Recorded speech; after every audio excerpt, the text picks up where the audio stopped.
everyone. Welcome to another podcast episode. Praise the Run. Patrick, how are you doing? I'm good. That's good. A little chilly. Yeah. Do you want a blanket? No, I'm fine. I just wore shorts. So. Yeah. You wore short. What? I was playing frisbee golf earlier. Oh.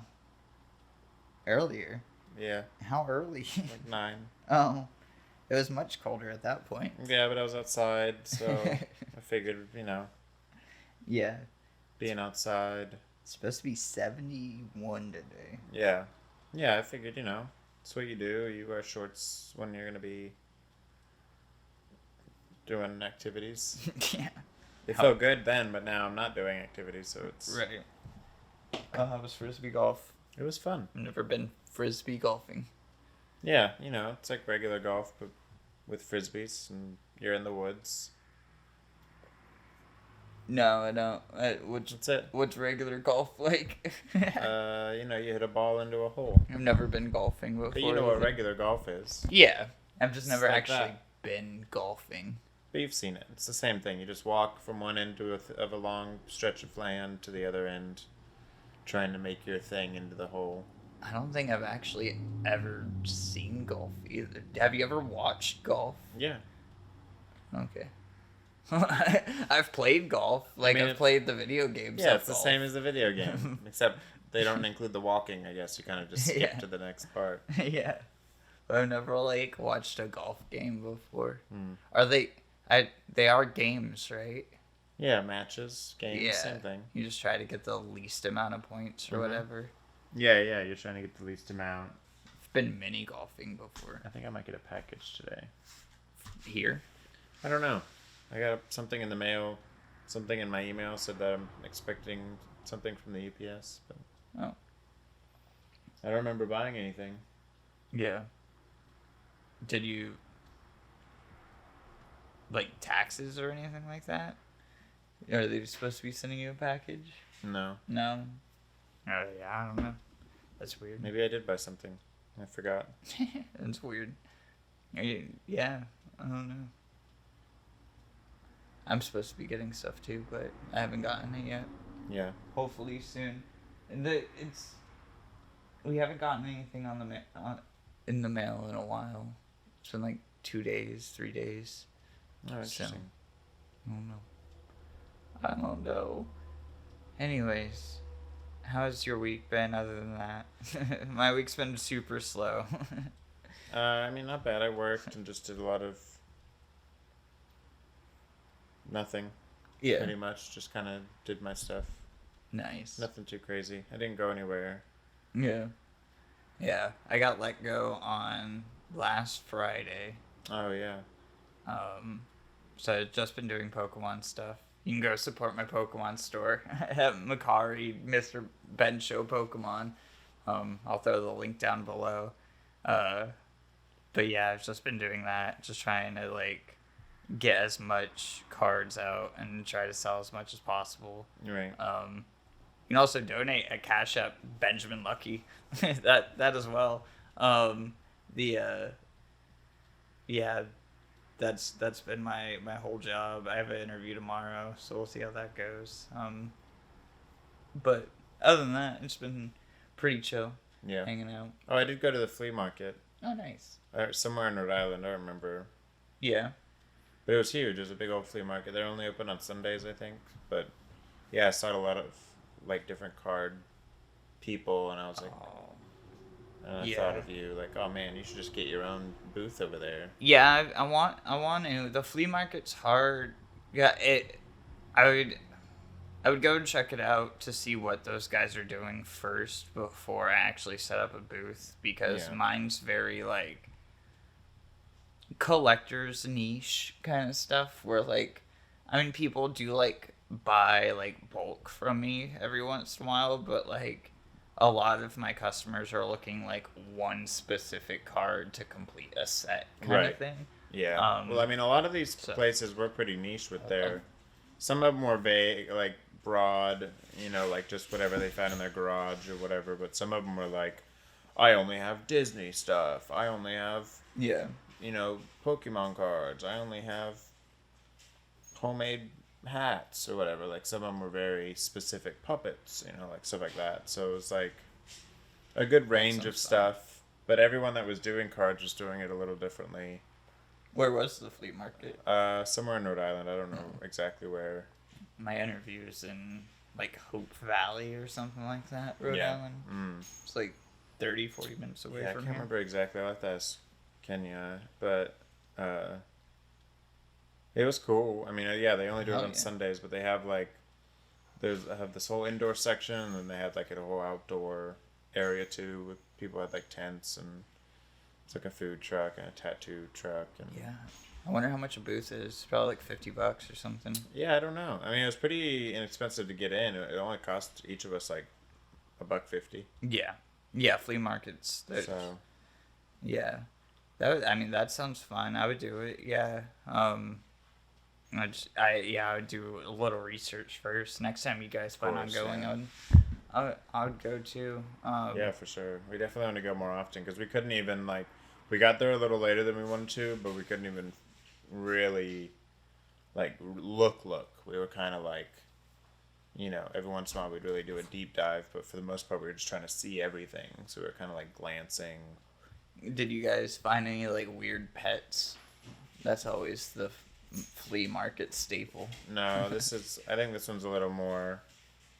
I mean, I didn't see any animals at all, but I think this one's a little cleaner. It's probably frowned upon up north. Less animals. Yeah, animal south. Stuff are right. Yeah, yeah, it's definitely a southern thing, probably. Yeah, just loose animals There seems to be some more regulations as far as how they run things there, but probably.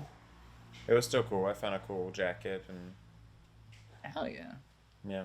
Nice. Yeah, I want to get into clothes selling and stuff too, but that would be a whole nother store. Mm-hmm. I'll make a Shopify or something like that. My car got rid of seller's fees, which I don't know what that's gonna do to my back end later, when tax season comes next year or anything like that. But I mean, it's made a huge difference in how much money I make and how much I can put into the store and everything like that, because I used to make 34 cents to $1 minus packaging and time, and now I make $1 for every dollar with packaging and time, so I can put more into the store.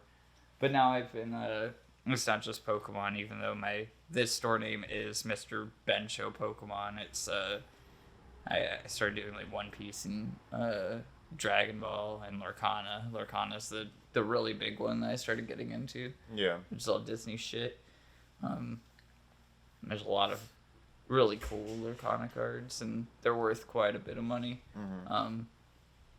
A lot of each day I've been trying to find one specific ingredient to add to my collection of spices. So yesterday I went on a 2-hour search to find black garlic, and that was fun. That's cool. And find ground star anise. I did that one day. Is that how you say that? I think so. Yeah. Then my next thing, I want to get lychee. I want to get fresh lychee. Well, not fresh, but how you would buy pears in a can or whatever. They have that for lychee as well, but apparently none of the grocery stores around here have it. So that's a whole pain. I might have to order that. But yeah, the black garlic was a big thing. I was trying to find that for a while. You can't find habanero powder. It's anything past a red chili or a cayenne pepper. It's just not sold in stores. Interesting. Yeah. You can just make it yourself. Or Amazon. Amazon has it. But I just want to buy it at a Walmart. I'm at Walmart and it's not there. I went to Walmart, Stop and Shop, Big Y over the last couple of days, and none of it's there. But I have this, it's called Slap Ya Mama. Oh, okay. It's pretty good. Yeah. And they have one called Kiss Ya Mama, and it's a cinnamon sugar thing. But the Slap Ya Mama is habanero chili powder stuff, but it also has Cajun powder in it, so it's not full habanero. Right. So it's good. It's just not exactly what I want. Right. Yeah. But yeah, I'm planning on making burgers tonight. Nice. I'm excited for that. I was thinking about that this morning. I was like, should I season that now and let them sit for a while, or do that just season them right away and do that? The last time I made burgers, I like let them sit for like 24 hours, and then I don't know. It turned out pretty well. I let it sit in MSG with a whole bunch of other stuff. It was real weird. Yeah. Yeah, it completely changed like the whole. It made it taste like, and I mean the best way to describe it would be an Asian burger. Yeah. It was like probably very Asian-y. Yeah, it was weird. It was like I put a seaweed wrap around my burger. It didn't. I don't know. I guess if it was good, it was great. Yeah. It was just not what I was expecting. Yeah. Nothing else really this week. Have you been playing any games? I downloaded a couple. I haven't really played them yet. Just saw some small ones that like just popped up on Game Pass like the last couple days that were right, like small enough to, I can't remember the names of them. One of them was like one of them was not Souls, like one of them's a roguelike. It kind of reminds me of Hollow Knight, but you're like Death. Oh, Death pleased to death you or something like that. Yeah. But like you're Death and you're just going back through hell. Does it have a nice death? Yeah, I think that's what it is. Yeah. But it's like a side scroller, kind of like a Hollow Knight, Souls-like type thing. But it's like a roguelike, so when you die, you start from the beginning. But it's like one of those roguelikes where it like makes sense, but also it's kind of mean to you because when you die, like the first few times, it's like, just put it on easy mode. Just, like talk shit or whatever. Because you're supposed to be like Death. So, like, when you're getting your butt kicked, it's like, oh, look at you, Yeah. The big bad boss being a little, So, it, like, mocks you and shit. It's kind of, but, like, the roguelike part of it, like, makes sense. The whole resetting thing. Oh. When you die, like, because you just start back in your office at the top of hell or whatever. And you but the whole goal is you're supposed to be going back. And you gave... like from what I got, like the other entities that you gave like permission to go collect souls or whatever become too powerful or something. Yeah. From what I've gathered, so basically you're going back, like look at the mess you made and putting them in place. Huh. But like when you die, you start over. But every run you get like a new set of weapons or abilities or whatever, and then you upgrade as you go and. Fuck yeah. Okay. It's cool. It was fun. I mean, I think I played like a couple rounds right when I downloaded it, but it was nothing. Yeah. And then I can't even remember the name of the other one. It was just I think it's more of a story game than anything, but it was some sort of pixelated,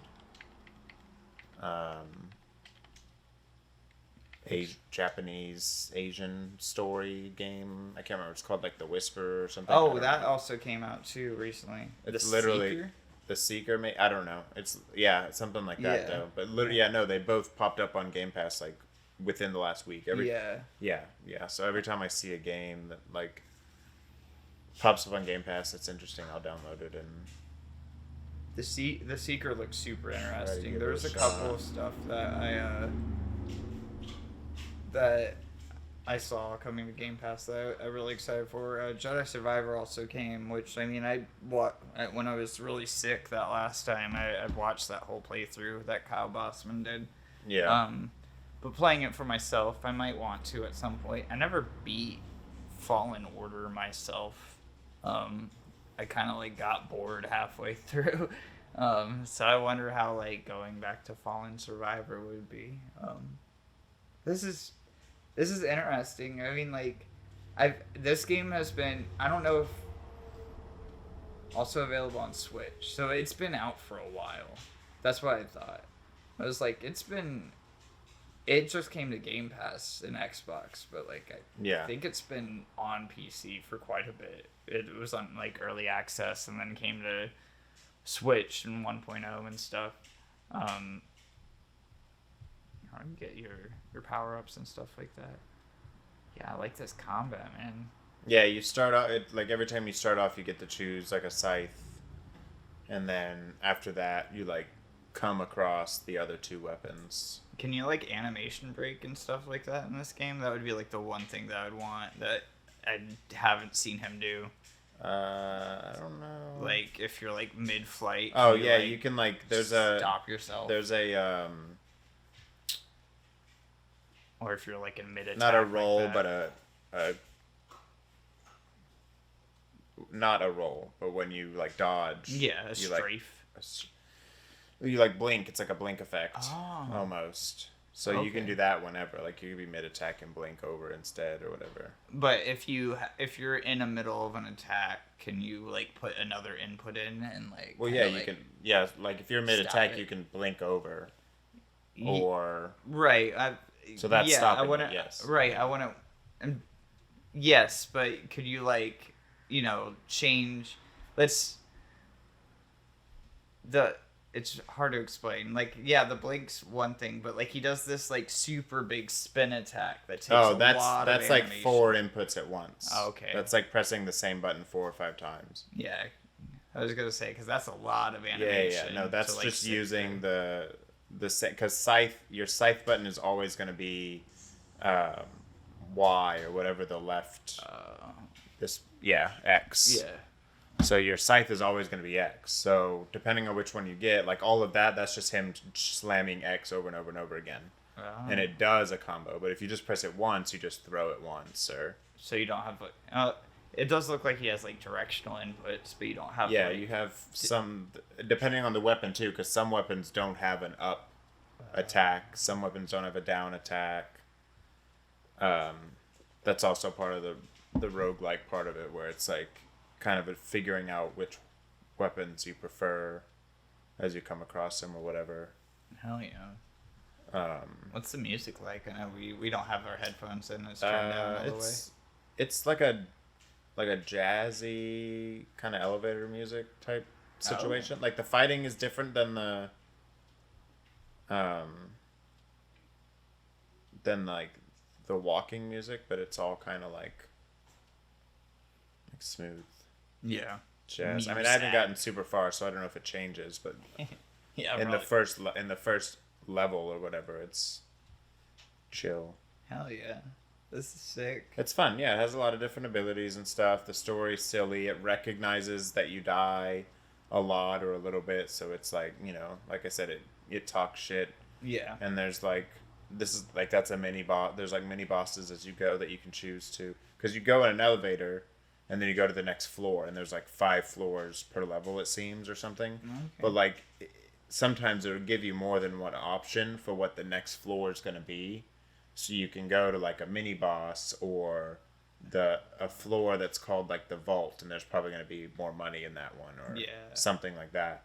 Okay. And they're still all procedurally generated or whatever, but they just include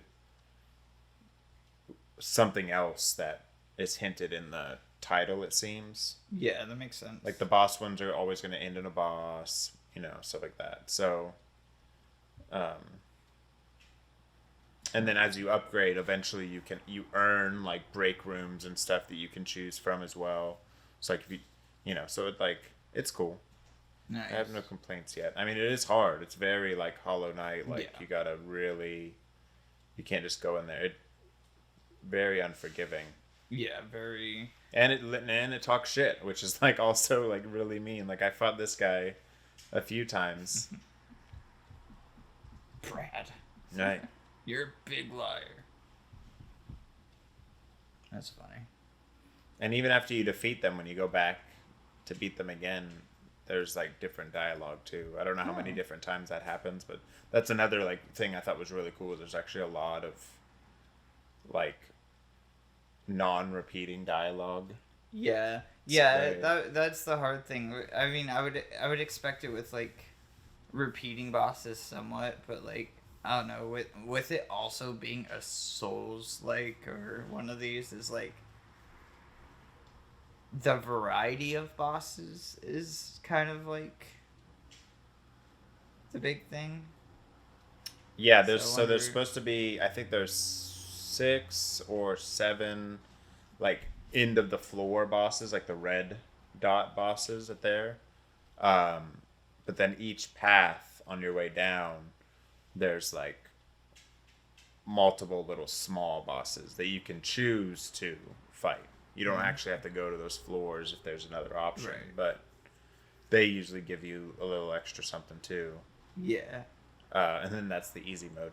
So there's another cool thing, like there's like a portrait, and the harder the level you're on, the more complex and detailed the portrait becomes as you beat stuff. Oh. So like if you're on the easiest mode, it's just like a bunch of lines, like a stick figure or whatever. But the harder you are, the more epic it is. Like you can be like on a a big old horse in one of those war scenes with like like it's crazy. That's pretty cool too. Hell yeah. A lot of cool characters, a lot of silly characters you run into, and they're all kind of talking shit and doing stuff. And that guy's name is Patrick, so of course I'm gonna like it. He has glasses. Yeah, he has glasses. He has a knife through his head. It's crazy. It's great. So there's a lot of fun. It's a lot of fun things. It's not like a roguelike where you're just like, oh, you died, start over. You died, start over. It's like there is like a progression that keeps it fresh. Yeah. Pump Quinn, so cute. Yeah, it seems like a fun game. And it has that sense of humor, kind of like that Crow game. It's kind of like if that Crow game and Hollow Knight had a baby, it'd be this game, pretty much. The colors and stuff are very similar to that Crow game. Yeah. Yeah, very, very much so. And Hollow Knight's definitely a lot more darker. Yeah. But there's a lot of that here too. I like the humor a lot in this. I like it.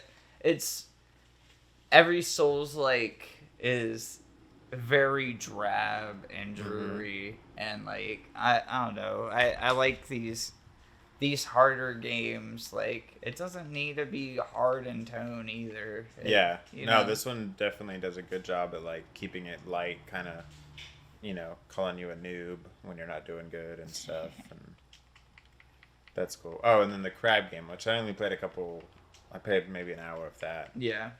But like everyone else's walkthroughs and stuff seemed to be going good, so maybe it was just when I played it, maybe my Xbox was being difficult.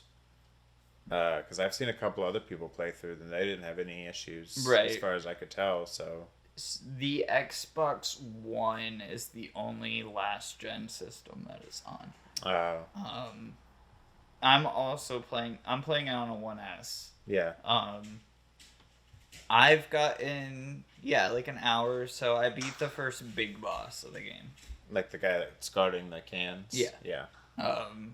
And that's right before we started recording this, I recorded an episode of another Crabs Treasure, and I like it, man. I don't know. What were the issues you were having? It was just all weird laggy stuff. So like it was right at the beginning mostly, because I made it to the same part. I made it to that boss, and then after that, I was like, okay, this is about a demo. This is probably where the demo ended almost. I wouldn't be surprised. So I did a little more exploring, but it was just a lot of like every time I broke a can, or not a can, every time I shattered like a bottle, it would like freeze. There was one point where like you're at the very beginning when you're chasing the shark, and he like pokes his head out to say something or whatever, and then you're supposed to keep walking, but if you turn around, the cutscene of him is still there, like shooting, really? like jutting out of the rocks, like because you're only supposed to see him from a different angle or whatever. Right. But like that, I can't think of the word for it, but that character or whatever is supposed to float off and go into out of bounds world. Right. But it didn't. I turned around and he's still there facing. There were a couple times when I'd go back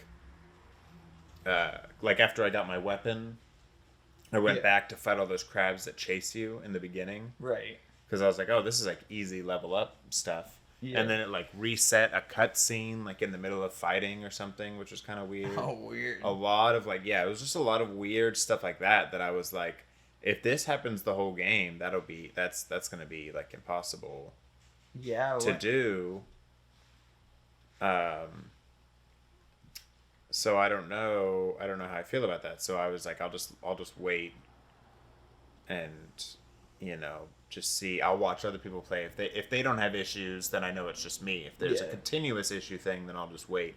So, but I've seen lots of other people playing it and they haven't. So I'm like, all right, well maybe I'll go back and just, I don't know, give it a shot again. Maybe try re-downloading it. Yeah, something. Because, if you delete it off and re-download it, I would imagine you still keep your save. Right, because it was right when I downloaded it and immediately started playing it, so I probably didn't even give it time to really get in there or anything. It was just like, oh god. Maybe it didn't even completely finish downloading. Maybe I just started playing it when it was like, you can play it now, Maybe. Like sometimes. Well, I mean, so with Game Pass, you can also stream it, so give that a shot too. Yeah, that's true. It is a Souls-like, so streaming it does scare me, but yeah. I had a couple of hiccups, but it was when it was trying to load something. There, like the first group of glass bottles that I broke, like as soon as you get your sword, it chunked them for a second there, and then as soon as you break out of that tutorial area. And it starts loading everything. Yeah, that's where I probably had one of the biggest issues. Yeah, it definitely chunked a bit there. And my dodge rolls were a little like... Yeah. I almost felt like it was like slow motion or whatever when I was rolling. The dodges are very weird in this game. That's probably my biggest complaint. I think I leveled up my guy a little bit, like... I think my attack power is like level 5 now, so like enemies are a little bit more manageable. It feels a lot nicer. Yeah. Because like beginning enemies take like 4 or 5 hits, and that feels rough starting out. Every Souls game is like 2 or 3, and having a beginning enemy take 4 or 5 is like, oh god. So that was the first thing I went to level up, was my attack power. But yeah, that dodge roll, man, is really weird. It is very sensitive. Mm-hmm. It wants you to not press a directional input. Yeah. It wants you to just press B, and kind of roll in place for a lot of stuff. Yeah. Which is very strange. Rather than like, in a Souls game, it wants you to roll away or like roll left or right or something like that. In this game, it wants you to like roll underneath things all the time, and it will auto pick a direction. I hate that. And I think it depends on the shell too. Well, shells make your speed. Oh, okay. So the can that you're wearing slows it down because it's a lot heavier. But if you're wearing a bottle cap or the shot glass or something like that, it would be a lot faster. Or no shell. But no shell you can't put on your stowaways, which stowaways is also a big thing. There's 2 stowaways in that beginning area. Yeah. I only found one when I started actually recording, but those change so much where like the first 2 you get are health ones. It just auto adds +3. Oh wow. And then the next few ones you start finding are like +3 magic, -2 resistance, and you start getting into like the math of like, well, if I put this one, it pluses 3 resistance, but adds it minuses this, and then I'm gonna add this with this, and then because I have this much now, because I added these 2, I can put this one on because I have. There's a lot of stuff with that. I'm interested to see the higher options of those, because right now I just have like the basic ones where I'm not doing like any math with what I got. Right. But yeah, that dodge, man, that dodge was rough. It's definitely something you gotta adjust to.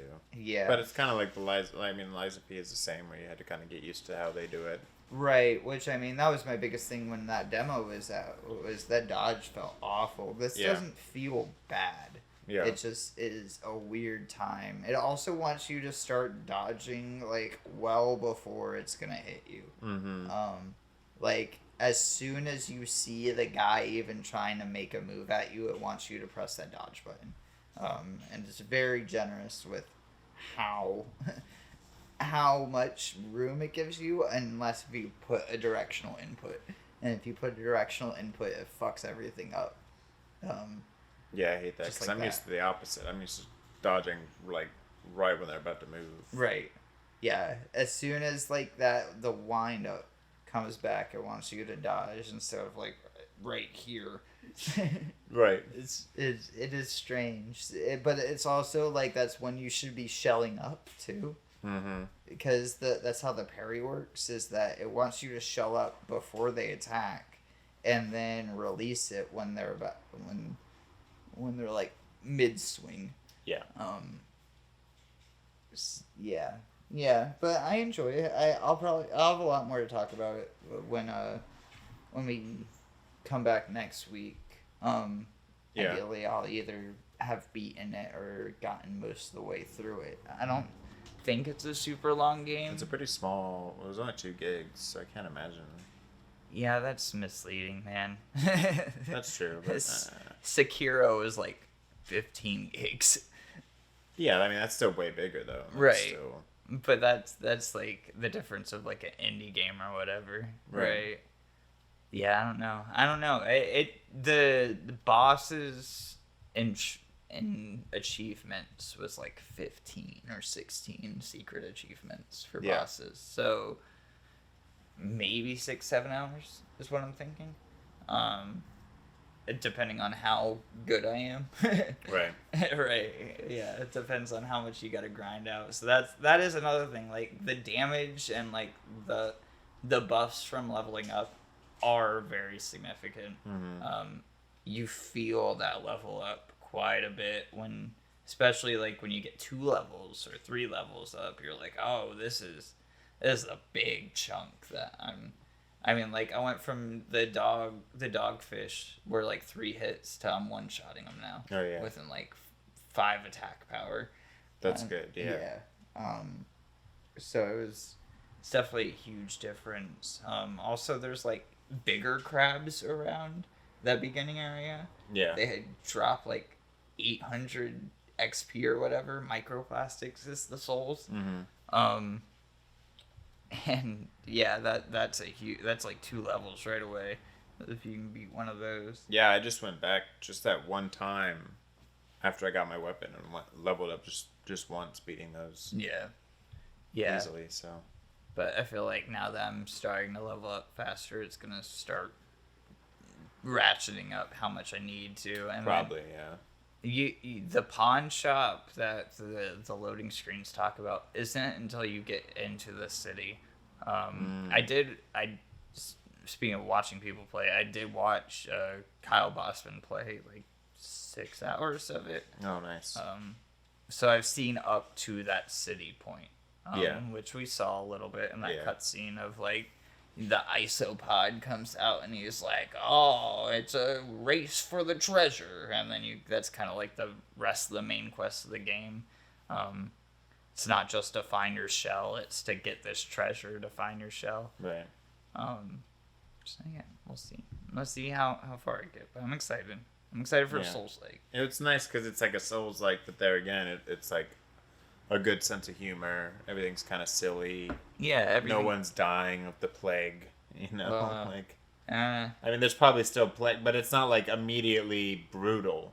Like, you walk in and there's a whole line of crabs living. Did you look at that boss area, man? No. What boss area? There were some dead crabs. That happens. But like, I'm saying overall, you never even see that many NPCs in a usual Souls like. Right. Right. Like right off the bat, you've run into like several friendly characters. Right.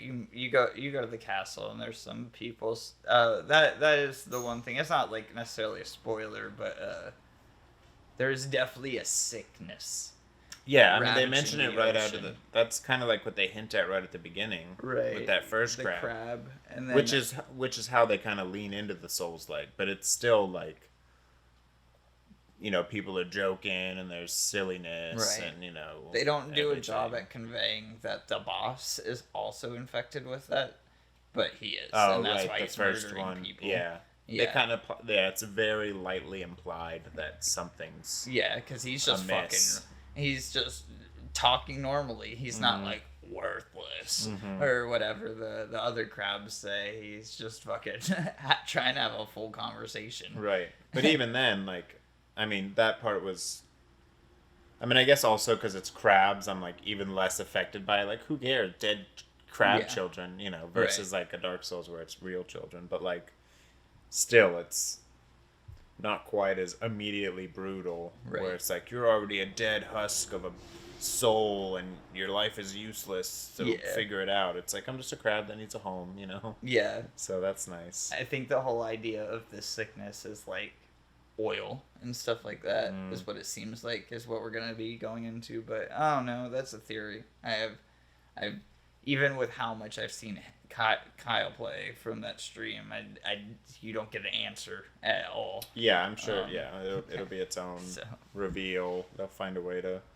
Yeah, and the moon snails, like I there's still questions I have about that I haven't seen yet. Of like, why are the moon snail things special? Right. Where are they from? Why do they have like this? It's called umami is the magic. Right. It's gonna be like an Elden Ring thing where you don't find out to the very end. Right. Which I thought that's what it was implying, is like the moon sword and stuff like that. That's like a huge part. The Moonlight Greatsword and stuff. That's all Souls stuff. But yeah, they just like all of the pieces of text information that would usually be lore in Dark Souls is just like tutorial shit.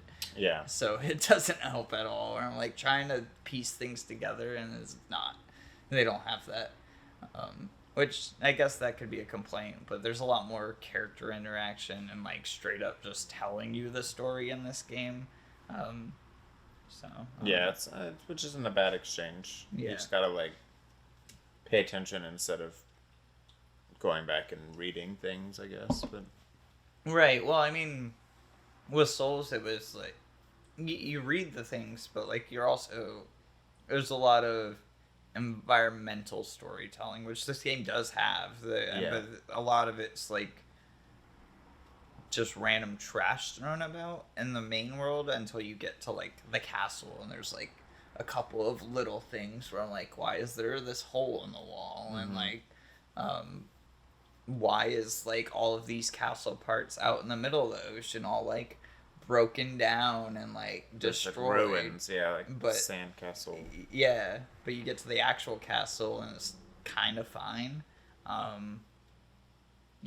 It's very strange. And then like, why? If the Duchess is new, where did she come from, and like stuff like that. Like there's lore there that is not answered. Yeah. And the environment's kind of telling some stories, but it's not all the way there yet. Right. Well, until you beat it, I mean. Yeah, who knows? I feel like don't know what I'm missing. Yeah, what I'm thinking is a war happened. It's like somebody, the Duchess army took it over. Right. But I don't know. We'll see. Maybe I'll never get answered. Yeah. I haven't really played much else. I played a little Skate 3, but don't have really much else to say about that. That's always fun. Yeah. The other big thing games-wise that happened is that there was an Idea Xbox showcase this week from IGN. We'll get into that in a second. We'll talk about news first. There's one big news story that we wanted to talk about last week. It happened as soon as we stopped the podcast. So I'll have to bring it up. Um, but Embracer Group is splitting apart. Oh Embracer, yeah. Embracer Group split in Google. Um, this is straight up from their thing. Actually, I'll read an article that will better describe everything that happens, because there's like interviews and shit that the CEO does.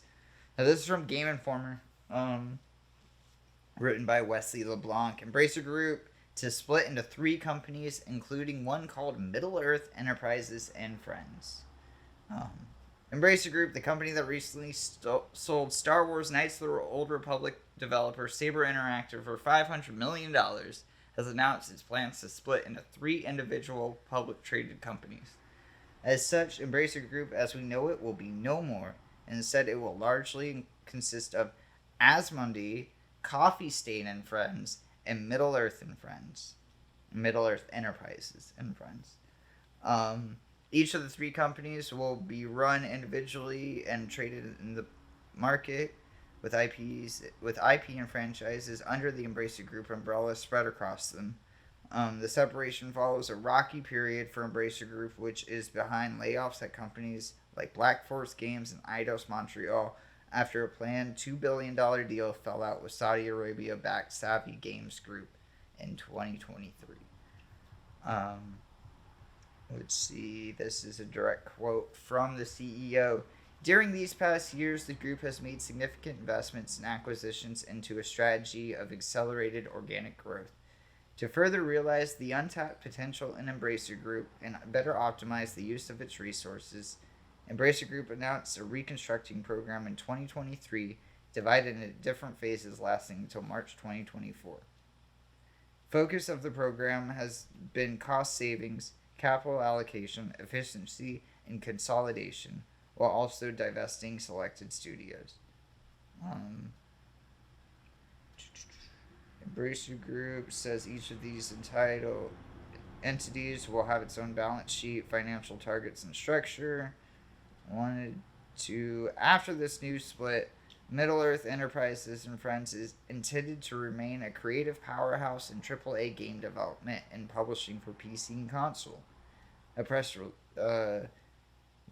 release reads, it will remain the stewards of the Lord of the Rings and the Tomb Raider IPs, with its main focus being the former. It will consist of studios like Crystal Dynamics, Dambuster Studios, Eidos Montreal, Flying Hog Studios, Tripwire, Vertigo Games, Warhorse Studios, 4A Games, and more, with the IPs including Dead Island, Killing Floor, Kingdom Come Deliverance, Lord of the Rings, Metro, and Tomb Raider.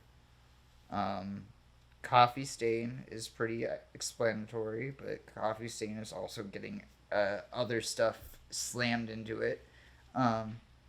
Embracer Group says the company is intended to consist of leading publishers and developers focused on a variety of games for PC, console, and mobile, including company-driven free-to-play games, live-op games, and indie AA games.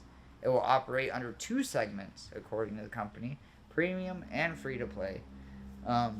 Its premium operations include games like Coffee Stain proper, which is Goat Simulator, and Valheim is the other one. Ghost Ship, which I don't know what Ghost Ship does necessarily. Same thing with Tarsier. Tuxedo Labs, they just announced a detective game recently. THQ Nordic, Amplifier Game Invest. Oh, and Amplifier Game Invest. So let me read that again. Coffee Stain, Ghost Ship, Tarsier, Tuxedo Lab, THQ Nordic, and Amplifier Game. And its IPs will include Deep Rock Galactic, Goat Simulator, Satisfactory, Wreckfest, Teardown, Valheim, and more than 200 others.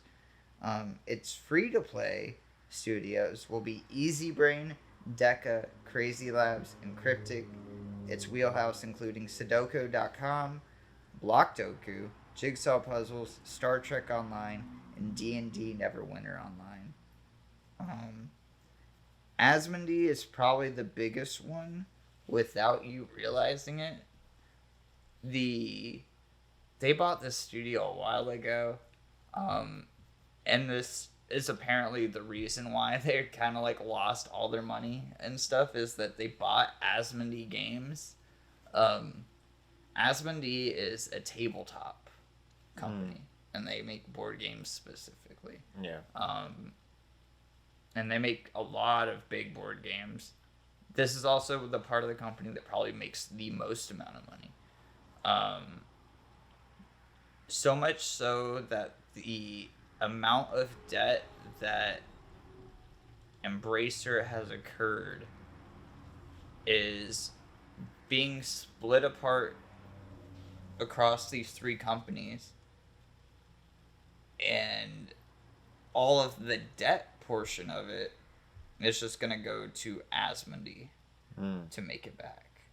Because it's the only part of the company that's making money. Because they make so much, so you can just pay it off. Wow. Right. Versus like the other part of the companies can sit there and just crank away at games and stuff like that, because games take forever. While on the other hand, Asmodee keeps printing board games. And Asmodee consists of 23 fully owned studios and more than 300 IPs. And consists of the tabletop games section of Embracer. It will continue focusing on tabletop priorities while collaborating in transmedia partnerships for the IPs like Lord of the Rings and others in the Embracer Group wheelhouse. As a global leader in board and trading card games with a proven track record of profitable growth, Asmodee is well positioned to build on its strategy and continue to prosper as a standalone entity. Its IPs include Ticket to Ride, Seven Wonders, Azul, Catan, Dobble, Exploding Kittens, and other games based off the Lord of the Rings franchise, Marvel, Game of Thrones, Netflix, Lego, and Star Wars. Oh. So everything? Yeah, dude. Everything that's not Hasbro or Mattel, basically. Like, everything that's not like Uno and Monopoly, everything else is under Embracer. Wow. It's kind of crazy how much of that market is just Embracer Group, but we were staring down the barrel of that a long time ago. I was looking at, it's been a year, or a little bit over a year now, since we had that reaction to the THQ Nordic showcase where they announced South Park Snow Day. They announced a new South Park game that got a 4 out of 10. Yeah. That came out 2 weeks ago. They also announced the purchase of the Lord of the Rings franchise at that same point. So weird. Right. I think they announced like a couple of other things at that point too. There was a lot of Embracer stuff. A new SpongeBob game. That's right. That came out. I like that. That was cool. Yeah. But yeah, Embracer had announced that they bought the Lord of the Rings franchise, and we both had no clue what that meant. And I don't think we still know what that means, because technically under Embracer's watch, we have not gotten a new Lord of the Rings game. No. All of the Lord of the Rings games that we have gotten were previous deals before Embracer was ever involved. Like that Golem game that came out, that was real bad. And then like Lord of the Rings Online, of course. And then there was one that is coming out this week or next week. Is that Shrines of Moria or Tales of Moria game? It's like the Stardew Lord of the Rings game. Oh, the Hobbits game? Yeah. Yeah. Or people are really hyped on it. Right, because it's just another freaking cozy Stardew game. But it's all hobbits and Hobbiton. But it's all hobbits, right. Yeah. Yeah. That's What a Workshop. That's that's Hasbro. Really? Yeah. Oh, Right. I interesting. think what is under the D&D label. I'm pretty sure. Maybe I got that wrong, but I'm pretty sure that's a Hasbro technically. I mean, it's still under Embracer, but it's yeah, that deal was well before that. Right. So who knows what the fruits of that labor is? The Tomb Raider IP also being under that same Middle Earth banner is very strange. A lot of what Embracer did was very strange. Right. Yeah. Yeah, I don't know. Do you have any thoughts? You want to talk a little shit? I mean, the only thoughts I think I have is, I never thought that I'd hear the word Middle Earth Enterprises. Like that just And seems friends. like, and friends. Yeah, That's that really the is a whole- whole sentence of You got- weird. Middle Earth and friends maybe makes sense, but the word enterprise next to the word, like I just think of like a hobbit standing inside of like a spaceship. You Right. know? Like that, it just doesn't. Right. I just never. Like I'm pretty sure. You know, when they were writing The Hobbit, he was like, "This isn't gonna be a monopoly." Like, you know, it's just crazy that we've taken this what was just a made up land, and now it's like a real time Oh yeah. company of sorts. Oh, yeah. Like it's that. Besides that, I mean, everything else is just the world imploding upon itself and money hungry mongrels up buying everything up. But Right. that's probably the weirdest part. Is just change the name. Why'd you have to put enterprises? Yeah. Me and friends. Right. Me and Middle friends. Earth Enterprises. You got that and Coffee Stain and friends. Coffee Stain and Friends.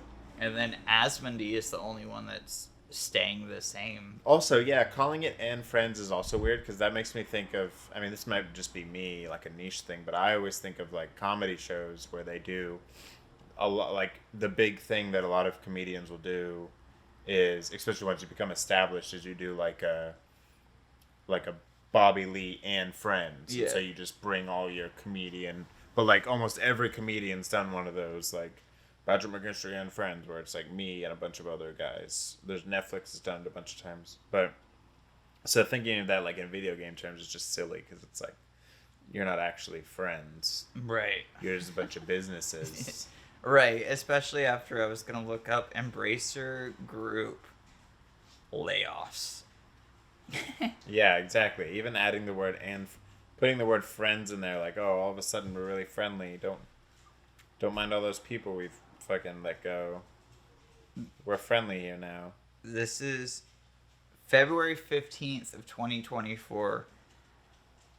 Embattled entertainment company Embracer Group was warned of further layoffs, letting go 1,387 staff members.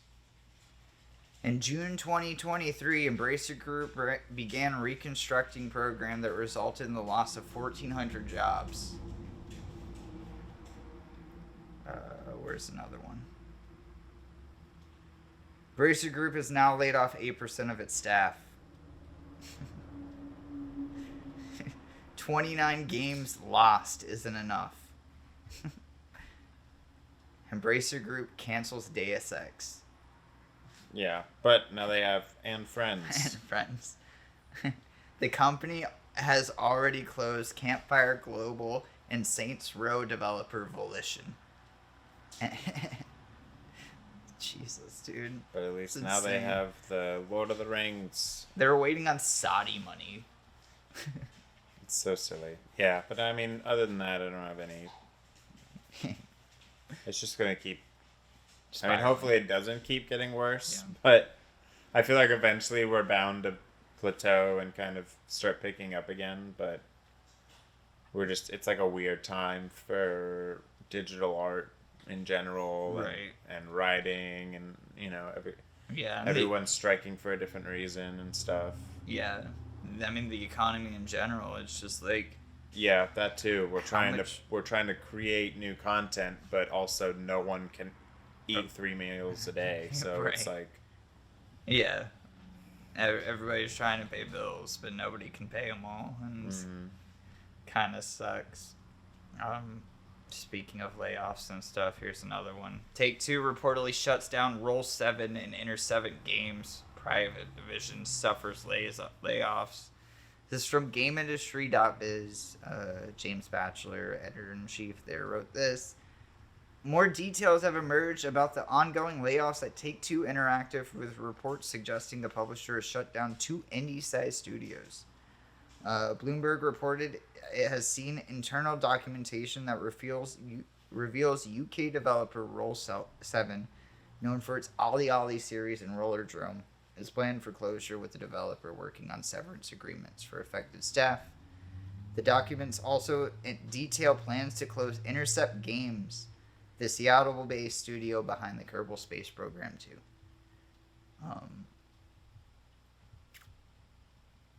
This fucking sucks, dude.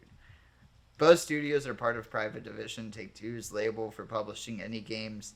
The label formed Intercept Games in 2020 after taking over development of Kerbal Space Program 2 and acquired Roll 7 in 2021.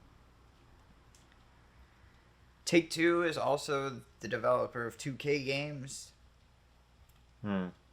Also the developer and owner of Rockstar Games. There is no fucking excuse. Yeah. There's no excuse there. The most profitable business of all time, the most profitable entertainment media thing of all time, and they're laying off teams of like 10 people. It'd be one thing if they were laying them off, but they were like all hooking them up.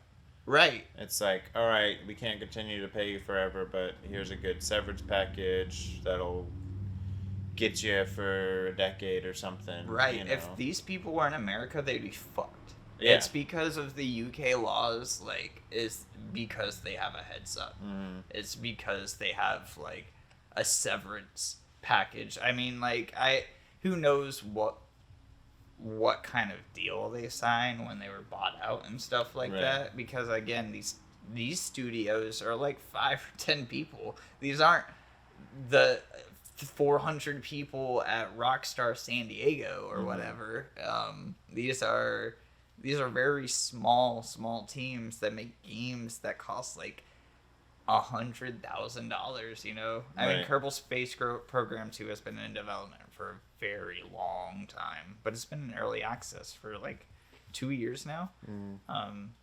And it's, I mean, Kerbal Space Program 1 has made a lot of money. I know 2 has made a lot of money, but maybe not as much as 1. But I mean, like the Ollie Ollie series and stuff like that, and I mean, Roller Drome is a Game Pass darling now.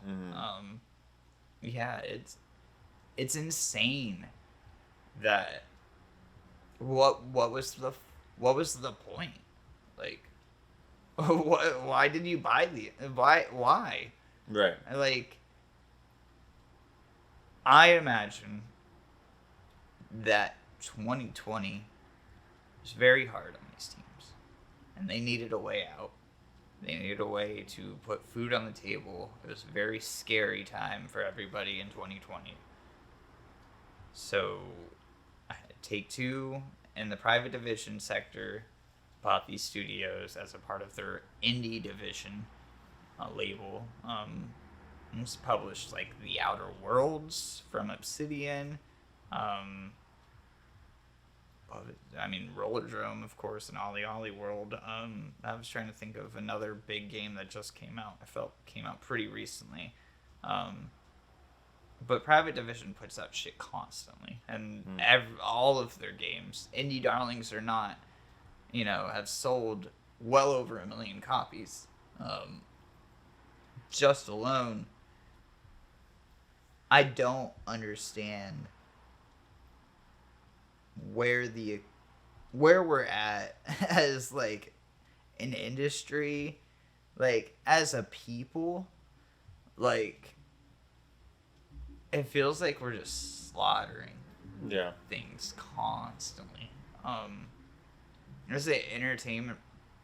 This is an industry that's supposed to like bring happiness, and like we're happy all the time. We love video games. Another CRABS treasure is a delight. Um, you know, like I don't have a lot of excitement for the future of games right now because of what is in there's not a lot to look forward to in the future, but like just the amount of disregard for staff, for stability, for just health in general of these people is like split split a lot of what I love apart. Yeah. You know? Like it's kinda like a lot of the people that I would look up to that are making games and stuff are like scared to go to work because they don't know if they're gonna have a job the next day, you know? Like shit like that. And the same thing with like influencers and stuff like that. It's the same thing with games media. Like we were seeing it last year as well in games media. It's not just games development, it's media, it's coverage, it's fucking events. Like all of this is dying. Um, the industry is in a very weird place because it's also making more money than ever. Um, and we just don't know how to stabilize it because games cost more money than ever either. It's like the profit margin that Sony has been making is like 7% or something like that on investment, which is super low. Yeah. Like for a game like Spider-Man 2 to come out, it costs $250 million to make, not including a marketing budget, and it makes 7%. What the fuck are we doing? Right. Yeah. That's too much. What are we doing? Where's that money going? Right. Where is the money going? Where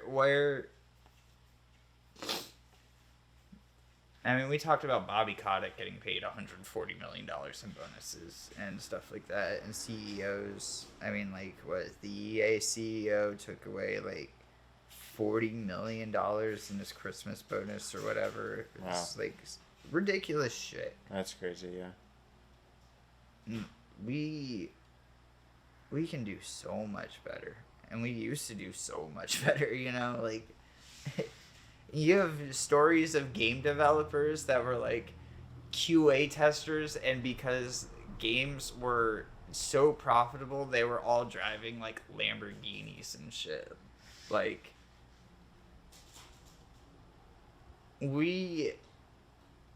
there's so much money to go around in the industry, but it seems like it's just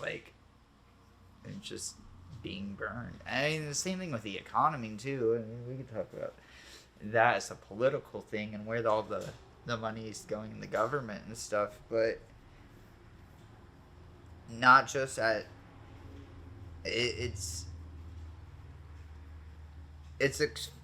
not just affecting such a micro level anymore of just people losing jobs. It's like we're losing full like legacies of shit. We're losing like people in the industry that have been in the industry for 25 years just giving up on it because they just can't find work.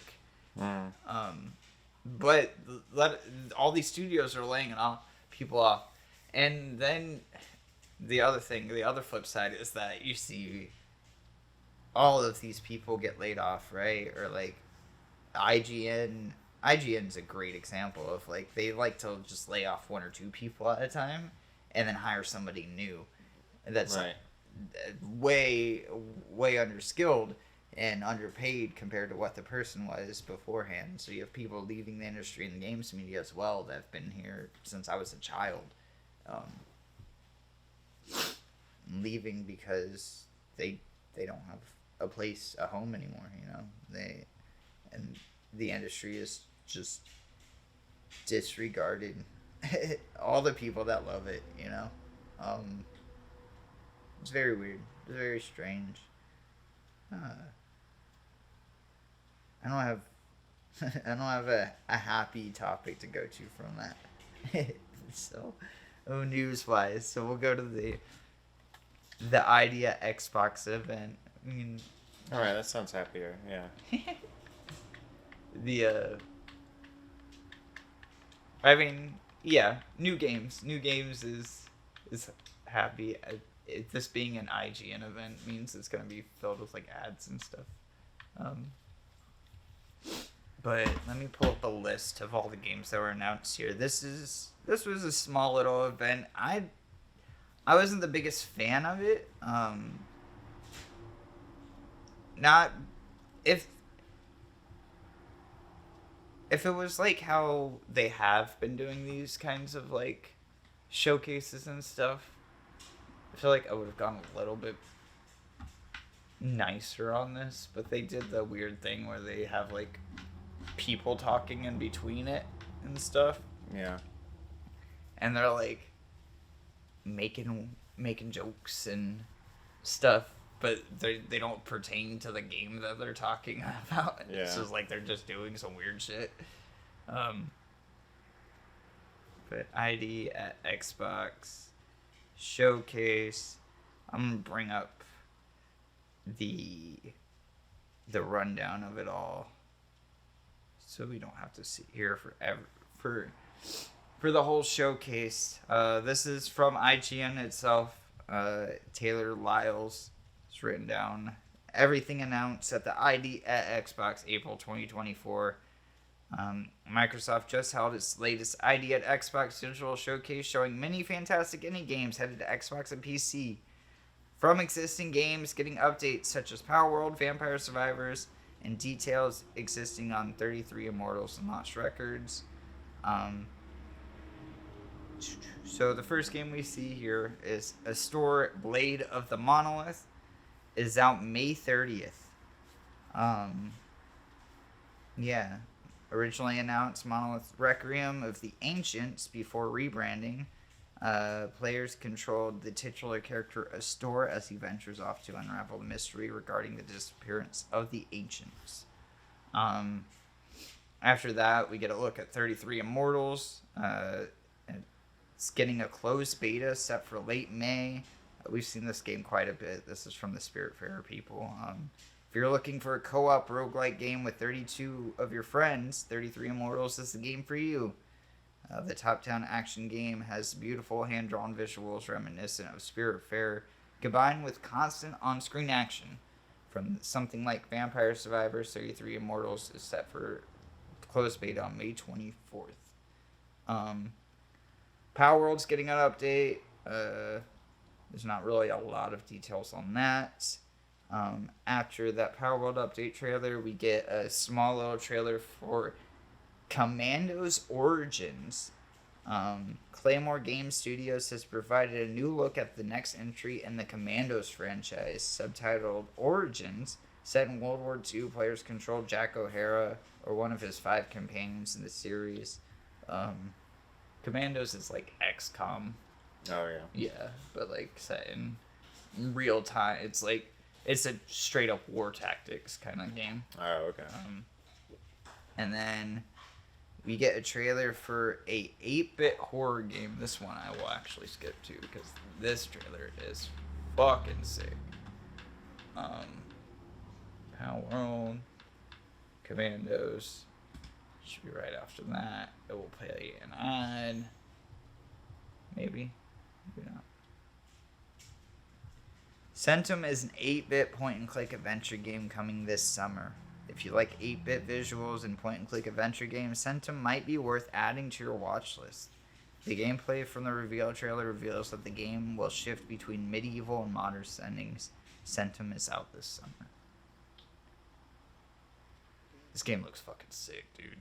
This is a weird-ass puzzle horror game. Yeah. And I don't know. It's like, it's not straight up horror. It's like a creepy horror, like, which is I like that. Yeah. After this, though, we get a trailer for Lost Records, Bloom and Rage. Lost Records is kind of like the spiritual successor to Life is Strange. Don't Nod is done with the Life is Strange franchise, while Square Enix is continuing it. So Don't Nod's kind of made some games alike the Life is Strange. This is one of those. Lost Records we saw is about a whole bunch of teenage girls going and hunting ghosts. Okay. Yeah, we saw that. We saw that. I think at Summer Games Fest last year. It was just like a little tease. Same thing with this trailer. It was just a little tease. After that, we get another thing, another small trailer for a game called Keylocker. Keylocker is out this summer on PC and Xbox. It's a turn-based cyberpunk action game. Keylocker will be released on PC and Xbox sometime this summer, set in a world where music is outlawed. Players control a singer. Developer Munana explained on the game's Steam page that the Mario and Luigi RPG series and Chrono Trigger inspired the game. That could be cool. Yeah, I'll flip to that real quick. Something stuck in my bag. Oh, I hate that. It's like goo or something. I don't know. Glue. Some sort of outdoor gunk. Yeah. Tree sap. You're playing in the woods. Yeah, probably that's true. Yeah. After this game, this is the Keylocker game. We get a trailer for Stampede. Stampede is a racing royale. Or Stampede Racing Royale is a battle royale racing game with 60 players on the course. While Mario Kart is still the franchise that dominates the kart racing subgenre, it is still limited to the Nintendo hardware. Sumo Digital Stampede Racing Royale might give the Xbox players something to fill the Mario Kart void. A racing game that fuses kart racing and battle royale, Stampede Racing Royale has 60 players burning rubber on the course. The gameplay and power-ups are similar to those in Mario Kart, combined with the goofiness found in Mediatronic's platform battle royale game Fall Guys. Yeah. But it's just racing. Right. Yeah, it's like it's just straight up Mario Kart. Okay. It's just weird that they call it a battle royale. It's because it's like. Right. Well, so it's racing. There might be like a. I guess if you get items and stuff, technically you are battling, but. Right. I'd imagine it's a Grand Prix too. So like you do a race of a certain amount of people. Yeah. And then it cuts off. You get eliminated and such. Yeah. I guess all racing games are kind of a battle royale. Huh? Right. Yeah. And this looks like, I don't know, Mod Nation Racers or any of those other ones that are fine. We'll see. It looks like some people are going the opposite direction, though. So that's kind of interesting. Maybe it's not just racing. Maybe it's kind of like Twisted Metal. Yeah, maybe. Mario Kart has that balloon mode and where stuff it's like, that. You have like open tracks where you race, but then some of them are just like open arenas. Yeah, like an arena, more or less. Yeah, because that was the skate park he was just in.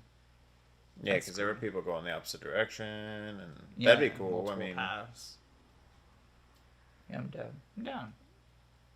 Stampede Racing Royale. Sumo Digital is so that's a fucking go back.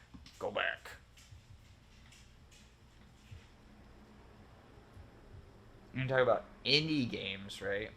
There's a little logo down there called Level Infinite. Level Infinite is not indie.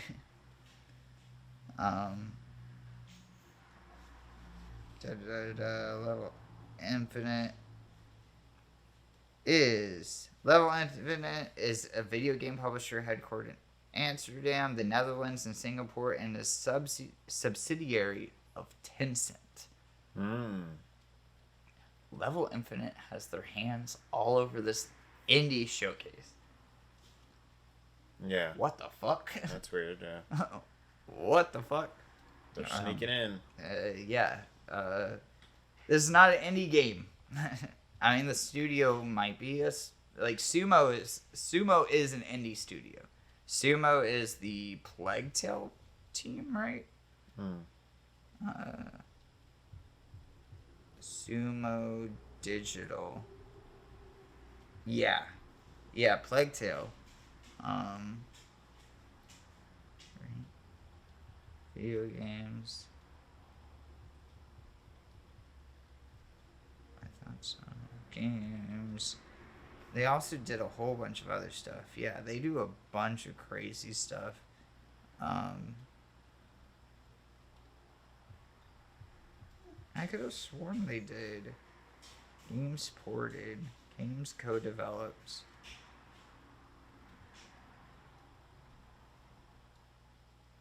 Who am I thinking of then? I don't know. I could have swore this was the Plague Tale people. Plague Tale Innocence. Asobo. Asobo Studio is the name. Close. Yeah. Sumo. Yeah. But Sumo Digital is they do a lot of like support work and stuff. So they worked on like Forza and stuff like that. They've worked on Sackboy, but like a lot of their own stuff are. It's like that Robin Hood game that came out not too long ago. Do you remember that game? No. It's like a Robin Hood battle royale thing called Hood Outlaws. Oh. I think that's also on Game Pass. Yeah, that's what they're doing right now. So they also did like Sega All Stars. Founded. Anyways, yes, they're doing this game. Level Infinite's publishing it. That's super strange.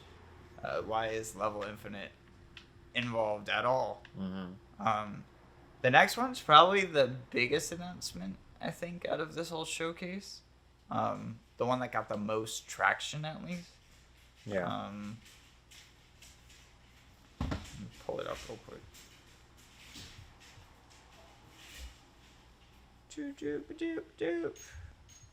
ID at Xbox. Jackbox Games is finally making an adult themed party pack. Coming this year. Yeah, I saw a bunch of people posting about that. Yeah. I'll read this first. Adult Jackbox players wishing for an adult-themed party pack can stop praying, as Jackbox Games has announced today it's finally making one. Jackbox Naughty Pack is coming this year. But what does that mean? Exactly. Naughty Pack. Like, you can play any of the games already as an adult. As an adult. Like, none of them. You're allowed... Like, they don't stop you from cursing. Right. They don't stop you from drawing penises. They don't stop you from... Like, you can pretty much do, like, what do you want? What more do you want? Yeah. If you want to just strip. Like, what are they going to make? Strip Jackbox games? Drinking Jackbox games? You can just do that. I think there might be, like, a truth or dare kind of thing to it. But that's like, dumb. That's not adult. Right. That's not an adult game. You know what that is? That's a teenager game. That's a game for adolescents to play in their parents' basement when they drink their first beer. I don't want that. That's stupid. Real adults don't play that. Real adults play regular video games. We don't need video games with weed in it to play. I was trying to think of, like, what's adult video game. I don't even know. Like what? Is it going to be bloody? You're going to put a bloody Jackbox game? Well, no. I was Taxes? Well, you have, like, Cards Against Humanity, right? Yeah. You also have, like, Taboo. And like you can be a little more adult rated. Maybe we might get some like Sequence or something like that, like some more mature games, but not necessarily adult theme. But it seems like this is like we're making sexy games. It's just like maybe that's what they're like joking at, and then it'll just be like. But like they literally have a game called Job where you apply for a job. Like, it's like, you can't get more adult than that. Yeah. I don't know. Yeah, I think... I don't understand. It might be, like, Fibbage for lovers or something like that. I guess. But then I just feel like it's such a niche thing that they could have just made, like, a DLC side thing. I don't need a whole 6 or 7 games oriented around adults. Because that's the other thing, too, is, like, most of those games... I mean, they have, like, Jackbox Party and stuff where you can go, but a lot of the times you're playing, like, I think across They did say it's 3 games. Only 3? It's 3 games. Like 3 out of the... Just 3 games. And they didn't say what games. They didn't say if they were new games or if they were version. It's like, I mean, if they were going to do any version of anything, it would be Quiplash. It would be... Which, again, that could just be like... Yeah, I guess they could make a Quiplash adult version, or maybe like. But even some of the Quiplash prompts get pretty. That's what I'm saying. Like they don't hold back already. I mean, you might have like the you don't know Jack guy like say fuck a couple times, but like I don't think it's going that hard into it. I think it's going to be more adult theming rather than adult language or adult like it just humor. Seems. Yeah, I don't understand the. It is going to be M. It's M-rated. They are saying that. It's not going to be a teen-rated one, so you might get a couple of F-bombs or something like that. But yeah, I don't know. Maybe they'll just use the word penis. Right. I mean, these games are designed for your most unfunniest friend to try to be funny. That's what cards is also for and stuff No, like absolutely. That. Like, no, 100%. But it's just... I don't know. I don't know.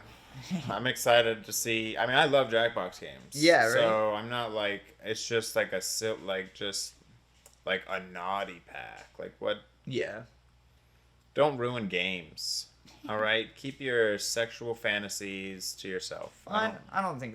Yeah, I don't think they're gonna ruin it. I do think they probably won't. But I do think it's kind of like, hey, now shut the fuck up. Yeah, hopefully. Like, here's 3 games. Yeah, and if it does do well, and if it's a success, they'll do a second one. Who knows? It could become one of my favorite ones. Right. But yeah, it all depends on what games they put in the party pack. Because yeah, I just don't want it to be like uncomfortable. That's my my biggest fear, because I play with like a lot of funny like comedian friends and stuff, and we can say a lot of things, but like I don't want it to get too personal. No, I think it might get too. I think these are going to be a lot more sexual. I don't want to hear I don't want that either. I don't want to hear any of them say half that sexual stuff. Like, just there's certain things like I also don't want it to be specific. Yeah. The fun part about Jackbox is you can make it your own. Like the games are all about your own unique. So now like creating like this specific theme, it's like, can I still work outside of that and it work, or does it need to be, right? This game looks kind of fun. I think Quiplash could also get like not just raunchy, but like you can get like some offensive shit in there. Yeah, absolutely. But and depending on who you play with, that can be controlled to a certain degree. But if it's like, if you jump into it like, oh, it's the naughty pack, everyone's going to be like, well, I got to say the word, vagina or whatever. Yeah. And drop slurs. Right. Yeah, exactly. This is the adult theme. We're going to all say a slur. Because that's the other thing, too. When people were playing like Quiplash and stuff on Twitch, you can say whatever. Whatever. Like, unless you ban them or you only invite certain people into the match, you can say. So it's not like it wasn't already adultish. Right. Depending on who you play with. But I don't know. Whatever. We'll see. Yeah. I don't want to get too... Let's just see what that means. Let's just see what it means. I wish they gave us a little more than just the naughty pack. Like, at least tell me. TKO turns from T-shirt knockout to tuxedo knockout. We're all designed in suits. See, that'd be perfect. That'd be so funny if it was like adult theme, but it's just literally like more like just math and stuff. Yeah. Like, just silly things like that. That'd be great. Sudoku battler. After that Jackbox one, we got a trailer for Times and Galaxies. It's from Copy Chaser Games. Upcoming point and click. Time and Galaxy will be available on PC and Xbox sometime in June. Players control a robot, the robot reporter for the prestigious Times and Galaxy newspaper. The reporter is asked to find stories across the galaxy. Go back a little bit, so it's at least on the screen following it a little bit. This was cute. There's a lot of visual novels and stuff like that. But this is like, we talk about humor being too much. This is that. Where there's like fart jokes and shit like that. And this is like very much that old 90s point. Yeah, like every species poops. That's the kind of humor we're Right. going for on this game. But this is kind of the opposite of that other one, that other point and click game that we just saw. Like, it's very cutesy, kind of. Yeah, this is like a child's game. Looks fun. It looks fun, yeah. I like Cute point and little. clicks. Reminds me of Grim Fandango or anything like Just that. reminds me of a dating sim. Yeah, or like, yeah, Dream Daddy. Very much those colors. Next game is Sulphur. Sulphur is a contemporary shooter with old school vibes. Contemporary first-person shooter with roguelike elements and an old school design. One of the user-defined tags on the game's Steam page describes it as a boomer shooter. Yes. Looking at the previous trailer and the one that appeared at IDX. So like Doom? Yeah. Is that what they call boomer shooters? Yeah. It's Doom. No. It's Doom. Boomer shoot. It's boomer shooter. We've been calling that for like over. What do you mean boom? Like okay boomer? Like you're calling it old people? No, that's It's dumb. Doom. It's Doom. That's like calling it Dad Rock. Like no, it has a name. It's Dad Rock. No, because Yeah, it wasn't Dad Rock when it was invented. It was I'm still calling Nickelback Dad Rock. to whose dad? Everyone's dad forever for an eternity. Dude, my dad loves Rockstar from Nickelback. Yeah, because it's a good song. Because it's a Dad Rock song. Because I'm not a dad. Hey, you might be. I love that song. Yeah. I loved that song when You- it came out when I was a teenager. You cannot be a dad and not like and be like Dad Rock, you know? It's just like you Because it's not dad rock, it's just rock. well, I mean, like people like yacht rock and not have yachts. I don't know what yacht rock is, but I feel like it's probably more specific to yachts. Yacht rock is like Michael Bolton. This is the tale of Captain Jack Sparrow. Oh. Yeah, Well, that's like that's a yacht rock. spoof song. Right, but that's the whole point Anyways, of that song. Is It's Doom. It's Doom. Yeah. Not a boomer shooter. The boomer shooter. Doesn't make any Wolfenstein sense. 3D. It's the original the original shooters. Yeah, but what does that have to do with old people? Because it's for the original ones. It's their old games. So they're like OG shooters. Yeah. Give them a cool name. Boomer shooter. Boomer. No. I'm gonna go lay in the road. I think this whole video game thing has really done me over. What about Farah and the Sundered Tribes? That Oh. was the one that you said that looked cool. Oh, the flying floating one? That one looks Yeah. cool. Yeah, they were flying around. Yeah. I like a good floating around game. That one, yeah, it looks like a lot of Breath of the Wild almost. The Massive Damage Studios I've never heard of before has shared a new trailer for Farah the Sundered Tribes, an action RPG that fuses monster hunting with tribe management and building mechanics. That's pretty cool. Yeah. I like the depth. There's a lot of like Yeah. you can really fly. Yeah. Like they took that whole. It reminds me of the wings you get at the end of Minecraft, Right. combined with like Breath of the Wild. Is this an MMO? It's cool that you can just fly with those things though and just like hang out. Yeah, it's like Xenoblade almost. It has actually it kind of reminds me of Avatar, but like cooler. Yeah. Yeah. Good call on that. Yeah. Someone made a cooler Avatar world. Because he's still going down. This is the same Right. thing, and there's still like he's still going down. Like that's crazy. It doesn't say MMO. How do you get all the way back up? You can't fly all the way back up. That's not how that works. Yeah. Where's Right. the elevator? Oh, they have like a hook. I like that fling thing. Yeah, that's cool. Is it like Spider-Man where you just press a button and it hooks to the nearest thing? Because it didn't look like you have to aim. She Yeah, didn't even that's aim. what it looks like. But it looks like it controls like the Batman mechanics as well, where you can like Yeah. swoop and stuff. It's not MMO, but it is multiplayer. So you can play it like a Monster Hunter. So that's cool. That's cool.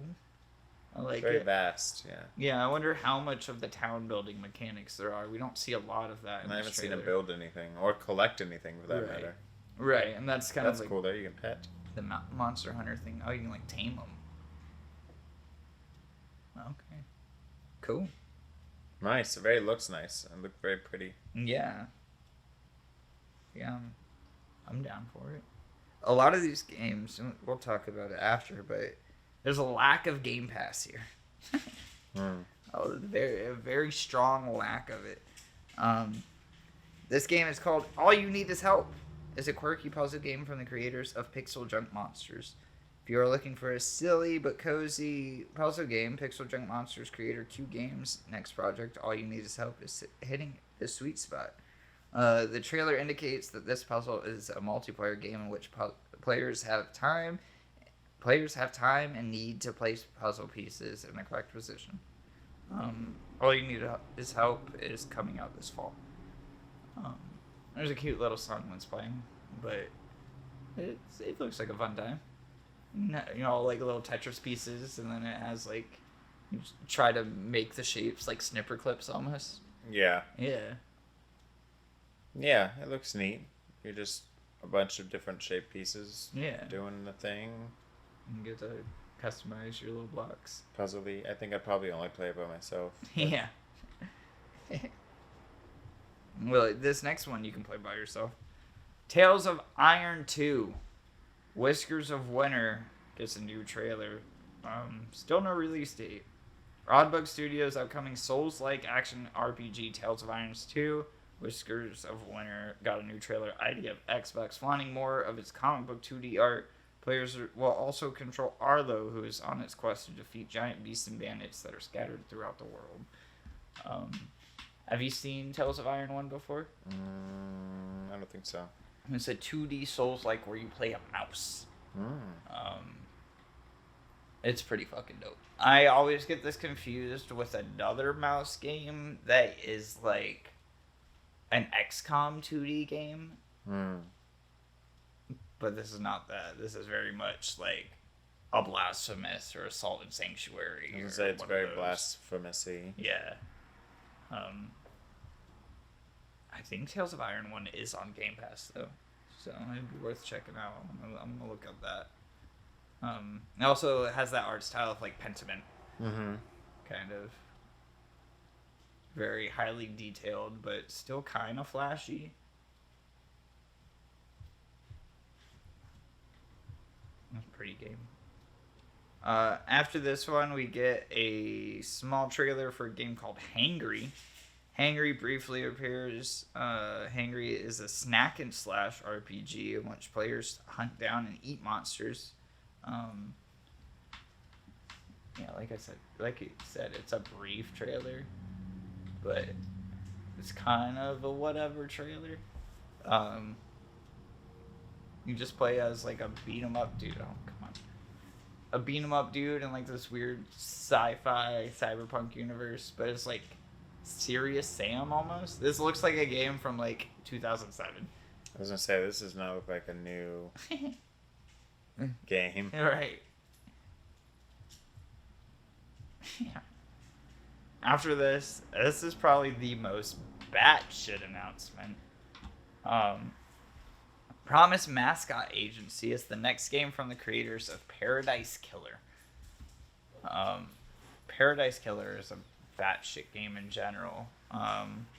This is Kaizen Gameworks, the developer behind Paradise Killer, are back with a sophomore title called Promise Mascot Agency. As the name implies, players run a mascot agency, and the game includes card-based battles. I promise the mascot agency will be out sometime next year. Also has Iki Nakamura attached to it, which is, she was just a delight at past E3 events and stuff like that, so people kind of like latched onto her, but she's done a lot of like character art for like the Evil Within games and Ghostwire Tokyo, and then she left Tango and is now creating a new studio. This is not that new studio. She's just, I guess, was part of it as like some extra work on the side.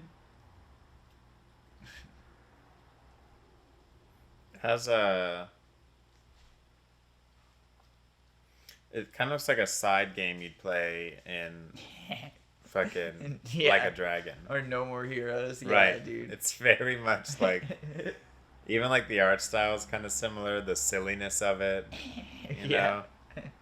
100%. Like I expect Itchy to get out of that car 100%. and be like, all right. It's very Ichiban. Yeah, I mean, they get the fucking ramen and shit. That's so funny. Yeah. I mean, that looks fun. I don't think, I don't know, I don't know what you do in the game. Yeah. It looks like a lot of stuff. Yeah. But it looks fun. There's It'll be one of those games that like I play along with some other ones to kind of, Yeah. but it's not going to be like a main. Right. This is like a montage bouncing between a bunch of trailers.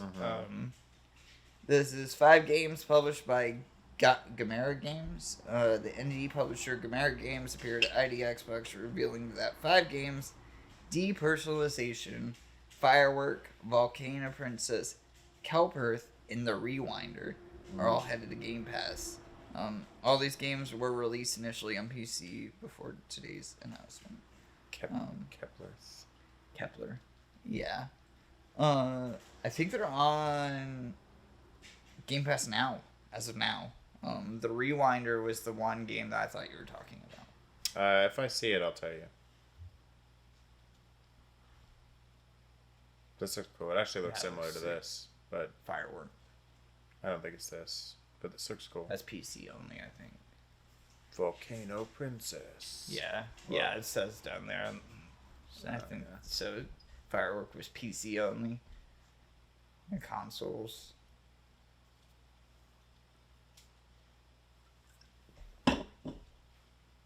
These are all like mixing together. I don't want to skip, and then. Yeah, I'm like, I don't know if it was any of those. No, it's the Seeker. This is. Oh, okay. Yeah, the Rewinder. Rewinder. Yeah, so it was this game. Yeah, this is the other game that I downloaded.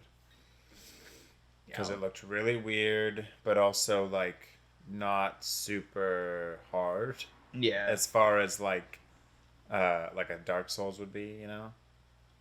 Is it a Souls-like? I don't think this is a Souls-like. That's what I'm saying. I need to not play a Souls-like because I think all the games I'm playing right now are Souls-likes. Yeah. Besides Yakuza. Besides the Yakuza. Yeah, exactly. So I'm like, I should play a side, like something different. But that looks fun. It looks like a pretty cool, weird. I like that. Like, I like the evolution of pixel art that we've gotten recently in the last few years. It's really, really like so beautiful. Yeah, like super high dense. Especially detail. after like Blasphemous and stuff. I feel like that was a big inspiration for a lot of people too. I mean, not that it wasn't already pretty hardcore before, but like maybe just now I have something concrete to compare it to, but I feel like that really like kind of kicked it into next gear as far as definitely Blasphemous and Axiom Verge would be another one that I put up there. It's so good. Like I follow like pixel artists now just to see like what they're doing. It's crazy. Yeah, definitely. There's a little mini montage of everything that we saw at that Triple I thing. Oh, right, from earlier. I was like, oh, that's that. Yeah, this is just it's straight up a recap of that showcase that we did last week. After this, we get another game that we've seen from the showcase. Dungeons of Hinterberg gets a colorful new trailer focusing on gameplay, which it doesn't focus on combat. It's all like weird laser puzzles and stuff that it shows off. I love a weird laser puzzle. Yeah. I mean, like, it's not the worst thing, but it's very strange for an action platformer kind of game. Just the marsh puzzles. Yeah, just the puzzles. It's like, oh yeah, there's also Zelda puzzles in this game. Don't worry. Yeah. It's like, I wasn't worried, but now you have me worried. Yeah. After this, and then... Very Zelda-like, though. Right. We get one more trailer after this. They end... I can't believe they ended on this. We get another trailer for Vampire Survivors. It's not the same trailer that we just saw. Literally, I was just about to say, didn't we just see it? Yeah, right. It's not the... Oh, you remember how that one was like making jokes the whole time? Mm-hmm. This one's making different jokes the whole time. Oh, holiday themed too, so that makes a difference. Yeah, I think the announcement here, it hasn't been on Xbox. Oh, so okay. it's coming to Xbox, and then yeah. Okay. Is it on Game Pass? I think so. Might try that It out. doesn't say. But then again, the big announcement here is that it's getting. Oh, There you go. yeah, Game Pass. Laboratory update now. So a new update with that. Maybe but I'll give that a shot. then this is the exact same thing we saw. Yeah. With that triple I thing. With the whatchamacallit, the reveal of the Contra guy. Yeah. Yeah. He has a gun and he's coming from the sky. Right. It's the Contra guy. Look at that fucking theme song. I did it. Hire me. Hell yeah, For dude. theme It's songs. better than anything that Konami's putting out at this point. I'll give that a shot though. That's another one of those games that you can kind of just. That's like the one thing I do like about roguelikes is that you can kind of just, because it always resets. You don't have to remember a lot. I mean, you do in the long run. Yeah. But you can kind of just, like, you lose, it's gonna reset. You can put it down. Right. This game, from what I know, gets way out there as well. Oh, I'm sure. I mean, this looks intense, but it's still one of the it's still one of those games where like once you lose, you can kind of like. Yeah, like from what I understand, is like the whole beginning part is surviving, and then you learn how to beat death, and then once you beat death, the whole game opens up. Oh, okay. Well, that's cool. Yeah, it definitely looks like a game I'll try out. Because that's, like, my issue with, like, most Souls. Like, I haven't played Lies of P in a minute. So now I know the next thing I have to do is a boss. But I'm going to have to go back and, like, grind for 30 minutes or something just to get readjusted to... Yeah. Well, I'd do that anyways. Just get, like... I'd go get, like, Souls so I could get, like, new papers and stuff like that. Like, I was using so many items at the end of Lies of P.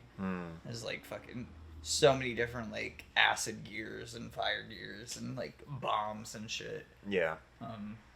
A lot of the acid charges, I would just use those a lot, especially with that, the cloning chick. I'd fucking chuck a bunch of acid things at her, and then that would drain her health. Yeah. That would drain her health, and then I would go run over to the other side character and get my 2 hits in. That would disappear, and then, yeah. But that's what they ended on, that Vampire Survivors thing. Oh, nice. That's not even, like something they already showed. They could have ended on the thing right before that, and it would have been a little better. Right, right. Yeah, that was their one last thing. My biggest thing with that whole indie showcase is that I still don't know what Xbox wants. Especially out of indies now. Like, none of these games were on Game Pass. I mean, Power World's already on Game Pass. Vampire Survivors is on Game Pass. And that Dreamer, Whisper, right, whatever it's called. The Rewinder. The Rewinder, yeah. Those games are on Game Pass. Those 5 games, the Volcano Princess, depersonalization, yeah. But everything else wasn't announced for Game Pass. Not even a mention of it until that 5 games. We didn't see any Game Pass label up until that point.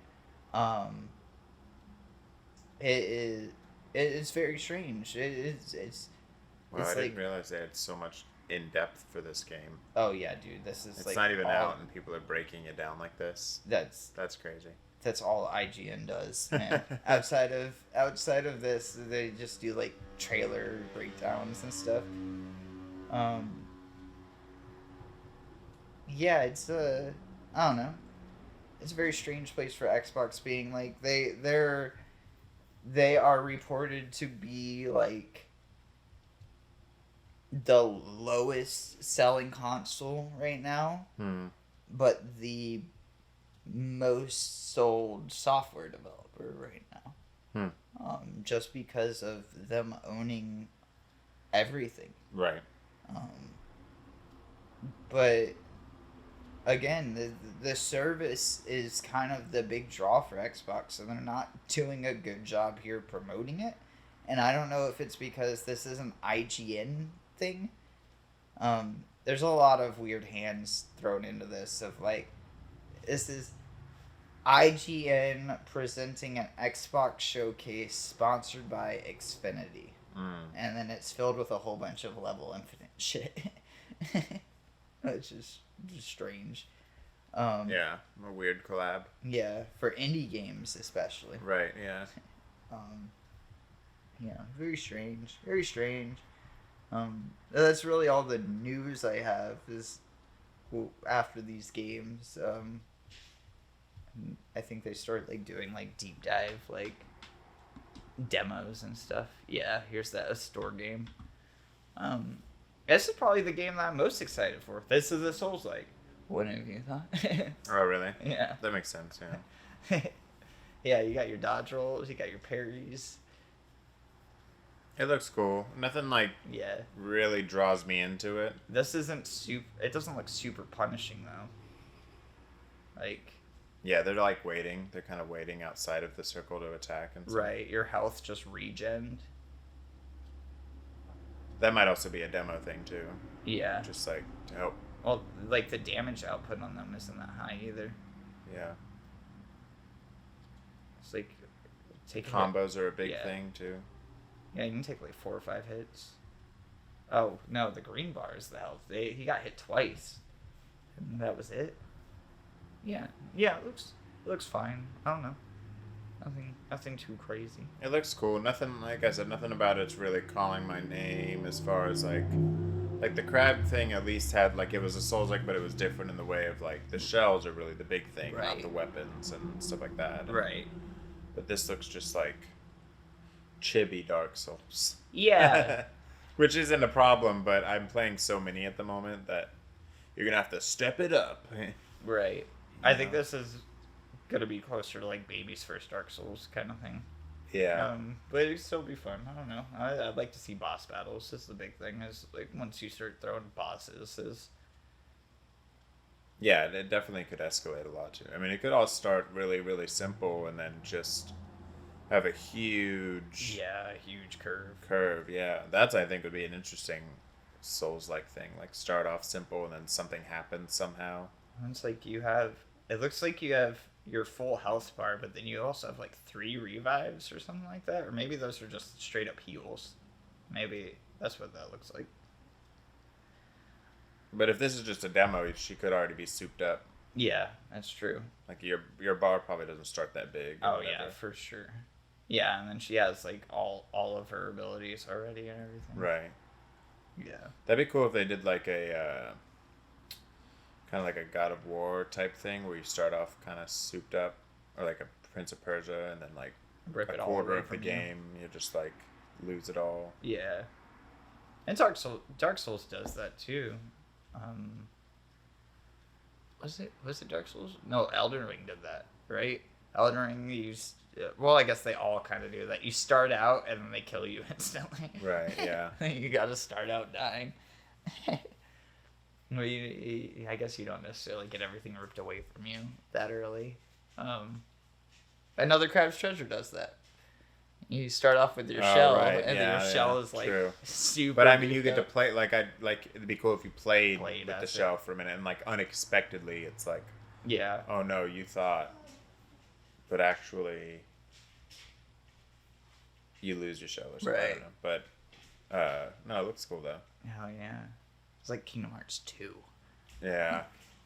Right. Do you start out as Sora in that game and then you go back to the God. town? I don't remember, man. Honestly, like, all those games just mush into one game now. Yeah, for sure. Like, Kenya can tell you those things.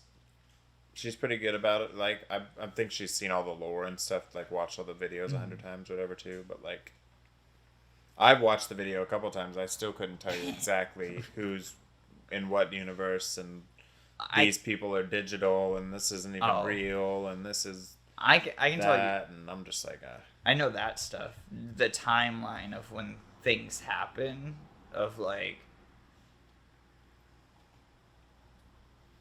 the beginning of those games, especially, of like, that's really hard to remember. The story stuff is, it's complicated, but it's not as complicated as what I think people make it out to It was be. probably easier when I was playing them, and now it's like I'm so detached Yeah.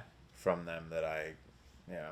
Oh, hey man, we're about a month away from possibly seeing Kingdom Hearts 4.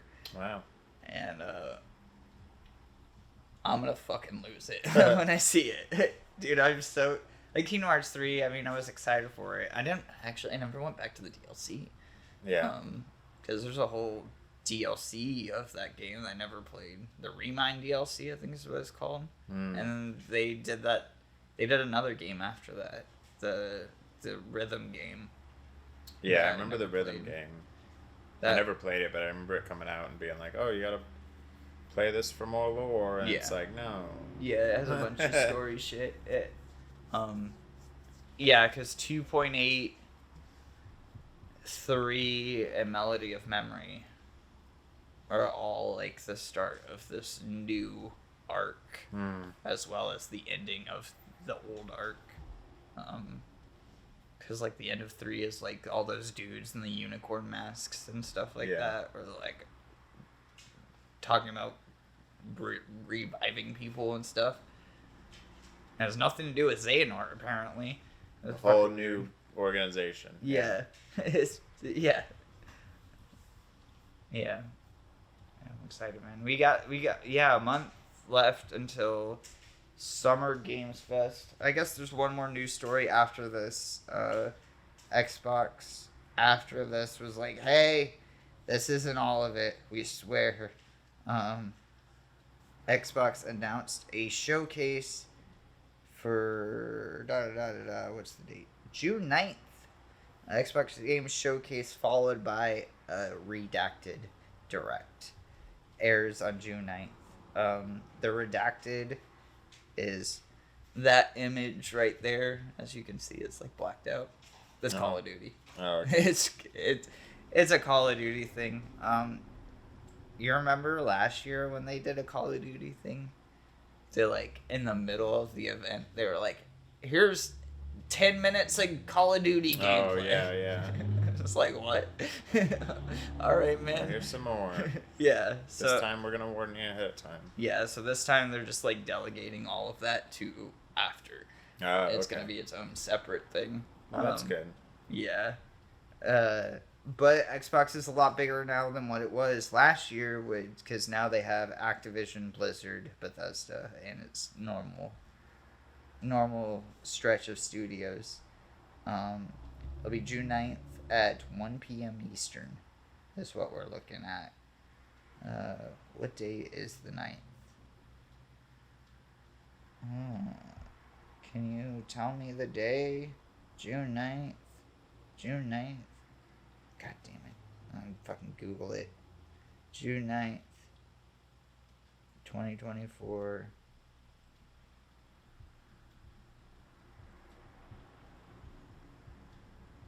Day. Sunday. It's a Sunday. So, I mean, we can probably do an Xbox specific podcast after that, or we could just do a reaction together or something and talk about it after that. I don't know, E3 time frame is definitely the most views that we'll probably get for the year, so try to like, bunker down on that shit. Right. But yeah, I don't know. Anything specific from Xbox you want to see? I mean, we're kind of like waiting on a lot. I'm just trying to beat what I got right now. Yeah. I can't even... Because I want to play Like a Dragon 2, and that's already out. Right. But right. to me, it's not, because I haven't beaten the first one. It's like... Yeah, dude. That's kind of where I'm at right now, where I'm so busy trying to get to games that are out. 100%. That I'm not even... All the games that I'm excited for, I'm playing at the moment, I think. Yeah. So that's kind of where I'm at right now. Yeah, I feel you. The new GTA. Right. Yeah, Take-Two, I don't know. I'd imagine they're going to have something. Not at Xbox, but something around that time. I'd imagine Fable. We'll see something. That's a big one. Yeah. Hellblade 2 will be out by that point. Hellblade 2 comes out at the end of this month. So we won't have to see that again, thank fucking God.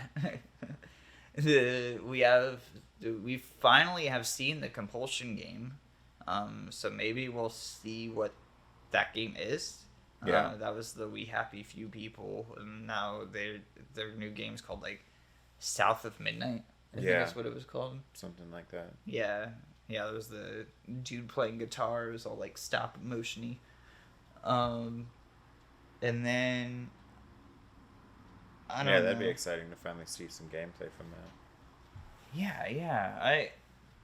I have contrast from that studio is a okay game. Yeah. We Happy Few was mid, but the ideas were there. Mm-hmm. With a budget, I really want to see what that studio can pull off, especially with the amount of time they've had on this game. Right, because they have some good ideas. Yeah. Yeah, I wonder. What's the other one? I feel like, bless you.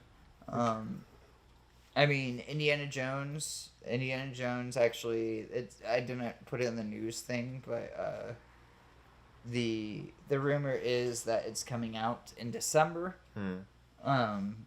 So we might see an update on that. What else? I mean, we don't know what id Software is working on. Speaking of Doom, Yeah. We know that they're working on a Doom. Right. We don't know if it's a Doom 3 or if it's like some. I mean, it could be something else. It could be Rage 3. Yeah. It could be ids going back to Wolfenstein rather than Machine Games. But I doubt that. I doubt that they would give Wolfenstein back. So it makes me think a Doom would be the next big thing that they'd be working on. I don't know what else they've worked on. Rise of the Triad, is that another one that they did forever ago? I just got a remake recently of the original one. But yeah, I'd imagine like Microsoft Flight Simulator, of course, is gonna get something there. We'll probably see something Forza related. It will probably be a Motorsport DLC, but I'd imagine they want to get Horizon out as fast as possible.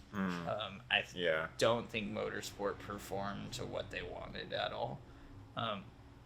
It seemed like that fizzled out real fast, and that was supposed to be like the ever living Forza game.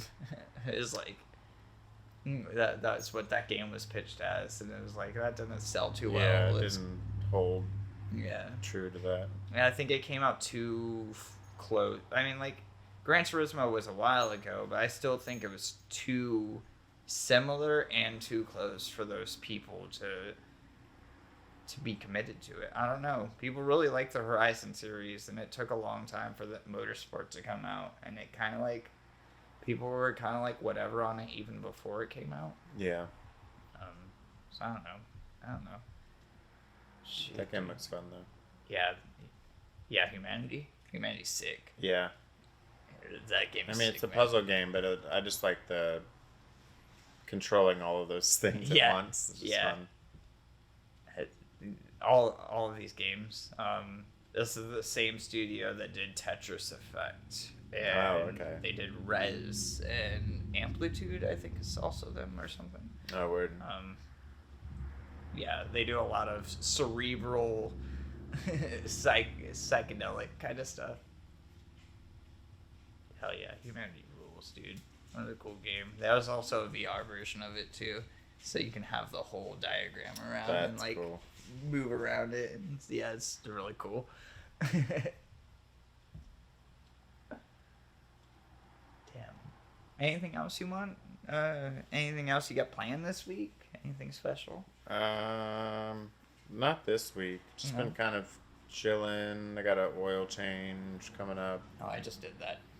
It's a pretty slow month for me as far as like comedy and stuff. I'm trying to tackle some other projects outside of that, so Yeah. see what I can do. Hell yeah. And then, Well, speaking of project, yeah. I need a banner still for the YouTube account. Oh right, yeah. I just have to take the logo and make it into a banner. Make it a bigger one. And then I put the logo, the original one, I have it as the podcast thumbnail, but not the channel's thumbnail. Which I can put it there.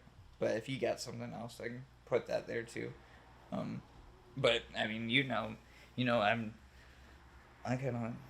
I'll agree to whatever. You're the artistic one.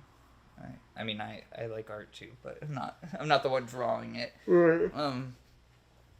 But yeah, I mean, you got shirts and stuff, so go buy Patrick's shirts. His links are down below, his link tree and all of his merch. Yeah, go do that. That's another thing I gotta do is my main focus is probably gonna be art this month. Just trying to turn that into a habitual thing, so I can be like, oh, I gotta do this. Yeah. You know? Yeah, I need to have you design our shirts too. Yeah, so we can just get a Praise the Run thing. Even if I just slap the logos that were already made onto a shirt. Oh yeah, dude. Yeah, if we did like a brown, like that canvas brown as a t-shirt, that'd be nice. Yeah. Yeah, like your hat actually has that brown. The brim of your hat's that brown. Oh right, yeah. I wish that'd be cool. Yeah, that's nice. Yeah, I just don't have the ability to draw something. If I'd be helping you draw shit all the time if I had the ability to draw on something to get it onto the internet. But yeah, dude, get some Praise the Run shirts. I'll work on the Patreon too. I have that set up. I just need to link it to something that can get money put into it. Right. Whether that's a PayPal or a bank account. I was gonna say even a Cash App probably. Yeah, but you need the Cash App to. Well, I guess you can have a Cash App card, but you need the Cash App to deposit into something like a PayPal or a bank account. I'll probably get a bank account eventually, but a PayPal is probably the easiest for now. Probably. And then just PayPal each of us out from that, or use that because PayPal also does cards and stuff too. Use that for stuff. Yeah. What else? I mean, yeah. Go buy Patrick's shirts. Go buy my cards. We're all struggling out here. Gotta pay bills and shit. So support's definitely the greatest. If you can't support financially, like, comment, subscribe. That's definitely a lot of help as well. Yeah. Share the channel to somebody who does care about games. Not saying that you don't care about games. I would hope you care about games after listening, for 2 hours. Maybe not. Maybe you just like laughing and talking shit with us, which is fun too. We enjoy it a lot. Yeah, nothing too crazy for me this week. I'll probably just be playing games and posting cards. I have that interview tomorrow, so ideally, or interview Saturday. I had an interview today, and then I have to go for an in-person interview Saturday. So ideally that'll go great. Maybe I'll have something good to talk about then. Yeah, that'd be nice. I'll be talking about another CRABS treasure. All right. Well, either way, that'd be good. It'll be fun. Hell yeah. Well, until next time. It's been fun, guys. It's been real. Peace out, Ghost Guys. Yeah. Bye. My hand still has a giant cut in it. Yeah, you got a big old boo-boo. Yeah. Tip over. All right.